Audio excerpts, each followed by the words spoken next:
सबसे पहले जो हमारे नए नए जो सब्सक्राइबर जुड़ते हैं उनको मैं थोड़ा सा परिचय दे दूं। मेरा नाम गोविंद पटेल है और मैं छत्तीसगढ़ का रहने वाला हूं और मैं धान की 2 क्रॉप लेता हूं साल में, और मिर्च, बैंगन, सोयाबीन, टमाटर, इस तरीके से हम लोग फसल भी लेते हैं।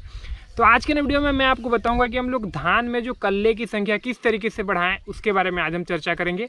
देखिए, धान में जो कल्ले बढ़ाने की मैं अगर बात करूं तो कोई जो है ऐसी साइंटिफिक प्रूफ नहीं है कि आप इस तरीके से करेंगे तो आपकी जो है धान की फसल में कल्ले बढ़ेंगे, लेकिन हमने कुछ सालों से जो प्रैक्टिस करते आ रहे हैं उस हिसाब से मैं आज आपको बताता हूं। देखिए, धान में जो है कल्ले फूटने के कई कारण रहते हैं। सबसे पहला रहता है कि आपकी मिट्टी। देखिए, मिट्टी जो रहती है, हम लोग इस तरीके से आप देख रहे हैं, मेरे पीछे साइड भी आप देख रहे हैं कि हम लोग अभी मिट्टी को सड़ा रहे हैं। तो अगर धान में अच्छे से आपको कल्ले चाहिए रहता है तो मिट्टी को आपको जो है रोपाई के कम से कम 20 दिन पहले जो है उसको आपको अच्छे तरीके से सड़ा देना है। अगर उसमें जो पलारी या फिर कुछ जैसे कि ग्रीन खाद जो भी रहती है, हरी खाद वगैरह, तो उसको आपको मिला के कम से कम 20 दिन तक आपको जो है उसको सड़ा देना है। दूसरा चीज़ ये रहती है कि खाद की मात्रा। देखिए, पौधे की जो जड़ जितनी ज़्यादा गहराई तक जाएगी, कल्ले उतने ज़्यादा फूटते हैं। हमने इसको पिछले कई सालों से जो प्रैक्टिस कर रहे हैं उसमें मेरे को ये चीज़ का एहसास हुआ कि भाई जड़ का बढ़ना ही कल्ले पे डिपेंड रहती है। तो हमको क्या फर्टिलाइज़र डालना चाहिए? देखिए, जड़ के लिए सबसे बेस्ट होता है फास्फोरस। तो आपको जो है रोपाई के समय या फिर रोपाई के 1 दिन पहले जो है आपको जो SSP आती है, फास्फोरस 50 kg लेना है, और जो जाइम्स या फिर जो सागरिका बोलते हैं हम लोग, सागरिका या फिर जाइम आपको 5 से लेकर 10 kg जो है आपको दोनों को मिला के आपको आपके खेत में उसको बिखेर देना रहता है, रोपाई के समय या फिर रोपाई के पहले। ये हो गई खाद की मात्रा। अब आती है जो हमारी धान की नर्सरी की।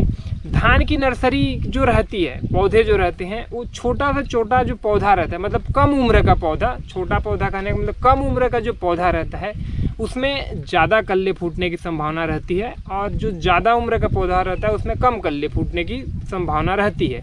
तो आपकी जो धान की नर्सरी है वो 20 दिन 25 दिन की हो या फिर और छोटा से छोटा हो, जितने आपको रोपाई करते हैं, तो आप हमेशा छोटे से छोटे नर्सरी लीजिए।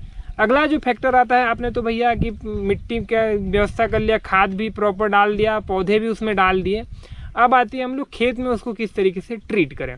देखिए, जैसे ही आप रोपाई करते हैं तो रोपाई करने के कुछ दिन बाद जो है आप मिट्टी को थोड़ा सा, मतलब पानी को पूरा आप डाउन कर दीजिए। हाँ, एक चीज़ आप ध्यान रखें, जब भी आप पानी को डाउन करते हैं तो आपके पास पानी की भी व्यवस्था होनी चाहिए कि आप उसको भर पाएँ। और दूसरा ये कि जब भी आप पानी को कम करते हैं तो थोड़ा घास उगने की भी समस्या रहती है। तो ये दोनों से अगर आप निजात पा सकते हैं तो जो है आपको पानी को पूरा खाली कर देना है आपके खेत में। हो सके तो हल्की सी मिट्टी क्रैक भी आ जाए तो भी चल जाएगा। इतना आपको बीच में एक बार सुखा देना है। कब तक सुखाना है आपको? इसको जो है रोपाई के मतलब कि 2-4 दिन बाद कम से कम आपको 8-9 दिन तक ऐसे बीच में, या फिर 20 दिन तक आपको सूखा, या फिर पानी, फिर सूखा, इस तरीके से थोड़ा सा उसमें आपको बदलाव करते रहना है। अगला रहता है कि आपको एक बार उसमें पाटा चलाना रहता है।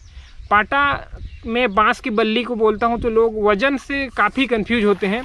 आप चाहें तो 50 kg का भी वज़न डाल दीजिए, है ना।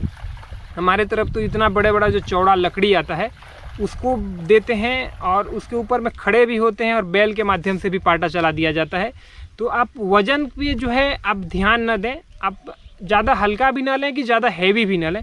इतना वज़न लीजिए बांस की बल्ली का कि भाई आपकी धान एक बार फ्लैट हो जाए जब वो उसमें चल के जाए। तो इसका आपको ध्यान रखना है बांस की बल्ली का। अगर आप बांस की बल्ली नहीं लेना चाहते तो आप सामान्य लकड़ी को भी ले सकते हैं।